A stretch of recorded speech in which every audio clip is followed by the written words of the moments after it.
We're going to finish up the second part of the presidential roles. Remember, these are the ones that I refer to as which hat is the president wearing. As we move on, the next role of the president usually is referred to as the chief executive. When you think about this, it goes back to the constitutional power where he's the one to see that laws are faithfully executed. This is a huge, huge responsibility. When you think of this chief executive, remember the president is the CEO of the largest company in the world. He has over 2.9 million employees. Now that also includes post office folks, but over 2.2 million federal employees would be included there.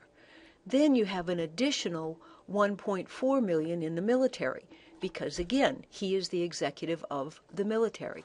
Now those numbers change, but still a tremendous amount of folks. You're looking at about $120 billion payroll. That money just kind of boggles my mind. Think of the impact of the government on our economy. Now notice the graphic, it looks like a black hole of the money. But think systematically, because this whole economy really does have a great deal of dependency upon the federal government.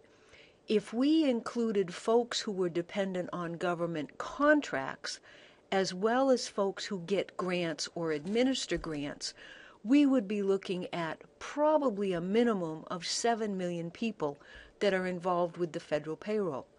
I'm sure most of you know folks who have some kind of contract with the federal government, whether it be the typical defense contract or things like Easter seals and research grants at universities. All this for $400,000 a year. Now that doesn't sound like too bad a salary to me, and all of his expenses are taken care of, but presidents could certainly earn much more in the private sector. Going back with or still staying with the chief executive power, remember the president is able to name about 3,000 folks when he takes office. So he is going to appoint 3,000 people to jobs at the start of his tenure. When you think about this too, remember back to Chapter 7 with the Congress, where the Senate approves the presidential nominees. Now, I really do want you to think about this as the chief executive. Here is a president taking office. He is responsible for the executive branch. Yet he could be stuck for months, even over a year, before his team is in place. Is that his fault? No. It usually is because the Senate is dragging their feet about confirming appointees. So we are holding a CEO responsible without having his team in place. Of course, also you have the pardon power and the reprieve power, but we've talked about that before. Now we come up with the executive orders. This is one way that the president has increased his power more and more in recent years. An executive order is just what it sounds. The executive is sending down an order to have something carried out by those huge numbers of people that we just talked about, and this really does have the force of law. All executive orders are published in the Federal Register, and in recent years they've been used a great deal. We have things like creating Homeland Security by an executive order, classifying information, bringing up military tribunals, and of course some really good things too, the Peace Corps, etc. When we talk about the head of state, I really want you to spend some time thinking about the symbolism of this role. The presidency really is symbolic. In the times of crisis, in the times of celebration, we look to that individual. Now, so far, we've been looking to him. We've been looking to the president to symbolize us. Maybe it's the dignity of the American people, maybe it's hope, whatever it might be, but it is tremendously symbolic. One thing that really kind of bugs me a little bit is the lack of respect to the office. No matter who holds the presidency, there still is the office of the presidency. And that all by itself is tremendously symbolic, both at the national level and certainly at the international level.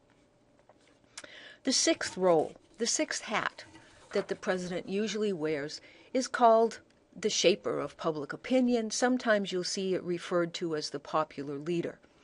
But think of this with the bully pulpit. And what this just refers to is when the president's got something to say, well, folks usually do listen. They may not like it, they may not agree, but he does have the floor. He's able to set the agenda.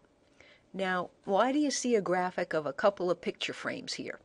That's because I want you to remember that it's the president who gets to frame the issue.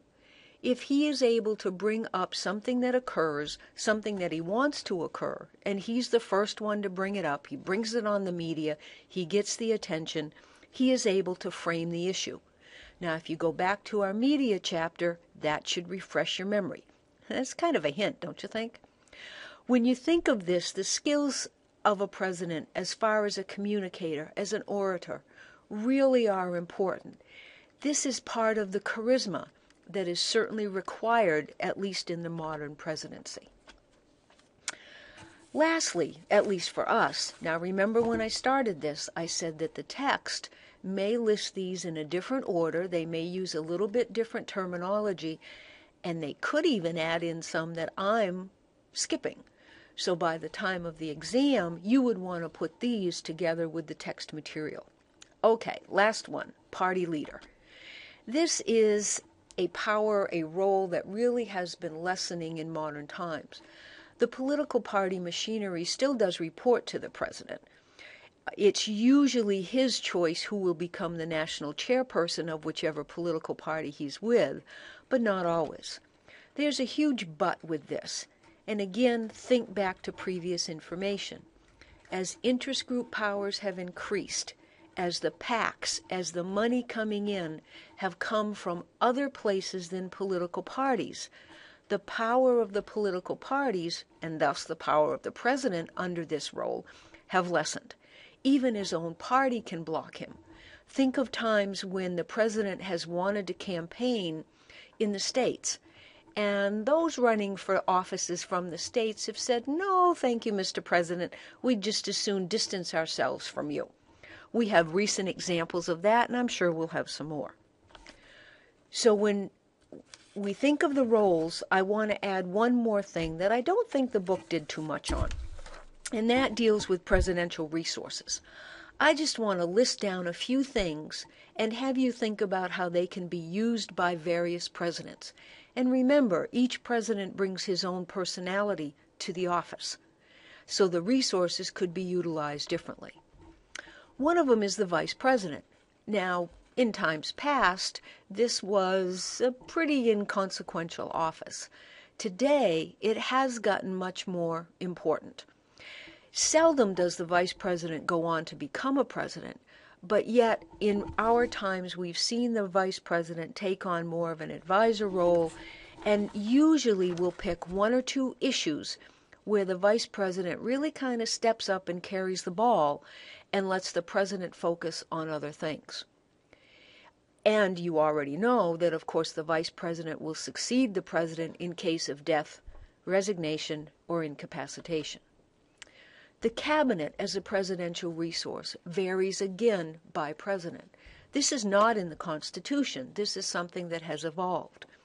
Usually for the cabinet, we're talking about the secretaries of all the departments. We're going to do a little bit more of this with the bureaucracy chapter.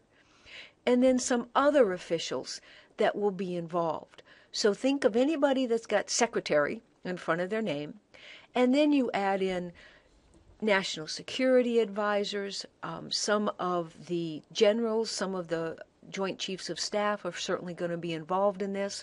It's the key advisors, the people that the president listens to.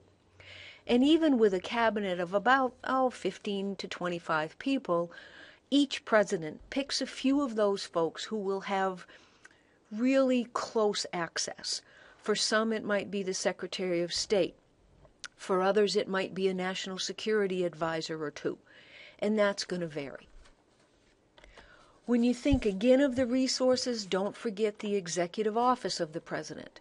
This is something that started about 1940, close enough. And usually, again, this changes because it depends on the president, but the executive office employs about 2,000 people. This will include the Office of Management and Budget, the Council of Economic Advisors, National Security Council, etc.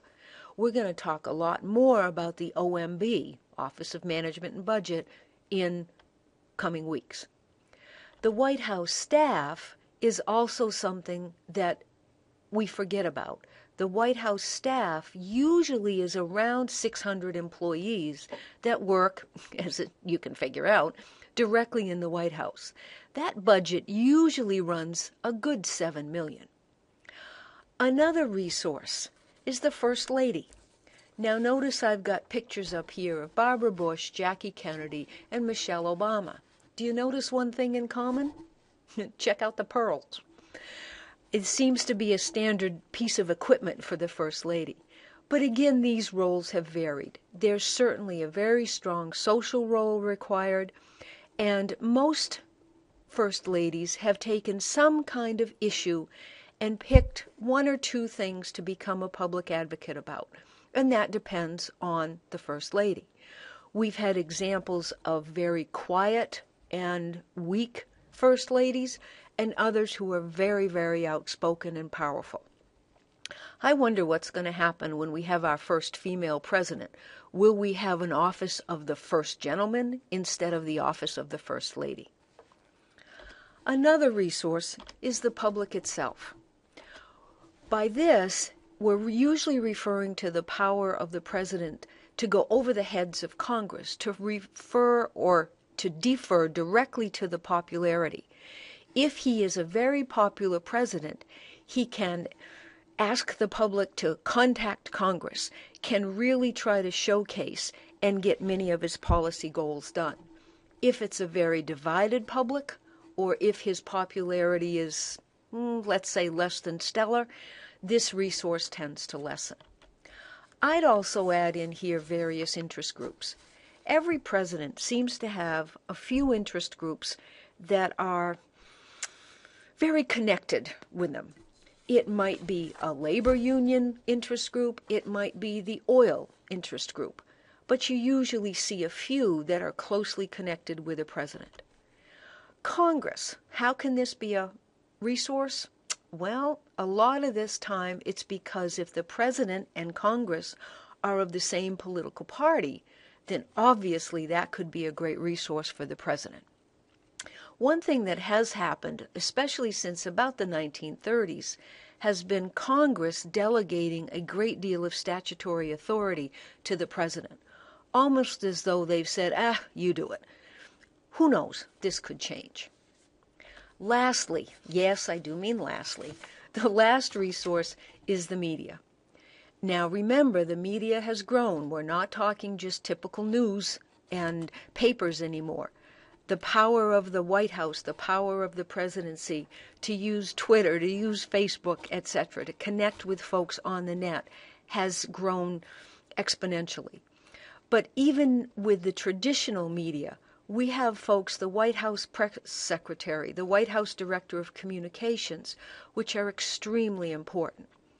One thing I want to mention is be leery. If you ever hear a newspaper or TV or internet saying there's been a leak from the White House about a certain story, most of the time that could often be a very planned type of tactic, because leaking stories can let the president know how this might be received, etc., without coming out publicly and officially about something. The relationship between the media and the presidency, wow. I mean, it's almost as though the media is just waiting. They're kind of paparazzi. They're just waiting for a miscue, for a misstep. Heaven forbid that they trip and fall or bow too low. The media will cover it, and nowadays it'll go viral.